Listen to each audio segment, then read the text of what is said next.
আসসালামু আলাইকুম, সবাইকে রমজান মোবারক।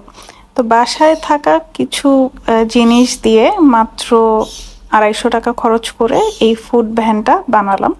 অনলাইনে আমি অনেক রিলস দেখেছিলাম যে মানুষ হচ্ছে এই রমজানের হোম ডেকোর করে বিভিন্নভাবে। তো সবচেয়ে বেশি যে রিলসটা আমার সামনে আসে সেটা হচ্ছে এই ফুড ভ্যান বা ফুড ট্রাক যেটাই বলি সেটা। তো আমি যেহেতু সফিস্টিকেটেড কাজ একটু কম পারি, আমার ধৈর্য লেভেল কম এই কারণে, তো মাহমুদকে আমি বলছিলাম যে আমাকে কিছু জিনিস ফিক্স করে দিতে, যেরকম ফোর হুইলটা বানাই দিতে, কারণ এখানে মাপজোকের ব্যাপার আছে। তো আমাকে যথেষ্ট হেল্প করছে আলহামদুলিল্লাহ। এখানে অফিস থেকে এসে টায়ার্ড হয়েছিল, ওর নিজেরও কাজ ছিল, এগুলো বাদ দিয়েও আমাকে এটা বানাতে হেল্প করে। এবং এরপরে যে কাজগুলো থাকে সেটা আমিই করি, ও শুধু কাজ থাকে যে আমাকে এই হুইলগুলো সেট করে দিবে।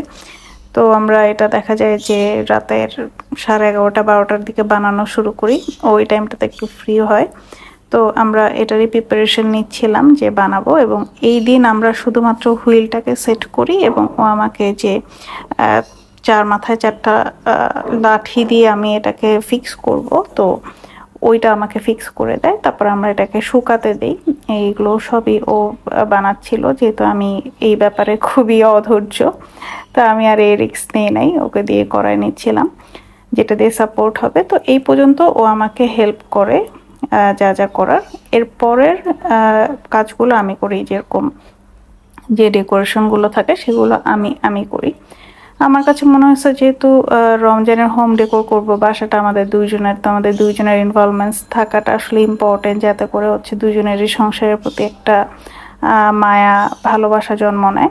তো পরের দিন আমি খুবই ব্যস্ত ছিলাম, অসম্ভব ধরনের ব্যস্ত ছিলাম এবং এত টায়ার্ড ছিলাম। আমি বাইরে থেকে এসেই রান্না উঠাই দিয়ে এই কাজগুলো করতেছিলাম সাথে সাথে, কারণ এটা আসলে শেষ করতে হবে একদম রমজানের আগের দিন আমি এই কাজটা করি। তো এইটা আমি করছিলাম, সাথে সাথে রান্না করছিলাম, মানে খুবই বিদিকিচ্ছি একটা দিন ছিল আমার জন্য।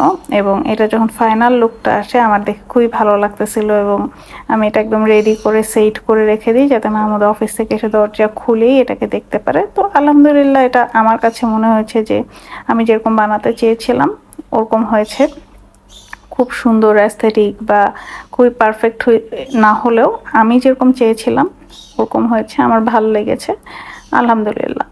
যতটুকু পেরেছি ওইটুকুই করেছি। সব সময় যে সব কিছু খুব সুন্দর দোকান থেকে কিনে নেই হোম ডেকোর করতে হবে এরকম না। আমি আমার সাধ্যের মধ্যে আমার ঘরে যা কিছু ছিল ওগুলোকে ইউটিলাইজ করেই আসলে ক্রাফটিং করতে চাই, ক্রাফটিং বানাতে চাই। তো এটাই ছিল আমাদের food blog, sorry food truck. তো কার কীরকম লাগলো অবশ্যই জানাবেন, এবং সবাইকে আবারও রমজানের মোবারক। আসসালামু আলাইকুম।